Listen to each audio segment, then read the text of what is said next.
With my lighting design and installation company, we spent so many years stuck at around $600,000 in sales, and so much of it was built on we're having to do so much maintenance. And so prior to starting Sterling Lighting, maintenance was 1 to 2 days a week. Since that time, we could have one technician that could just take care of service calls when they come up, and we could focus on our design and install.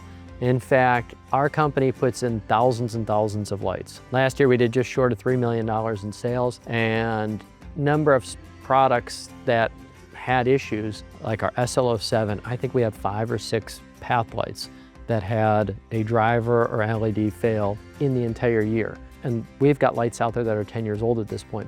So we just don't have that failure rate. And that really is something that just freed me up so much in the business. It's the needed link that we needed to grow was great products, and we overbuilt everything. We overbuilt the electronics, we overbuilt the heat sinking so that we have the reliability, and that was utmost important to building a great product and a great company.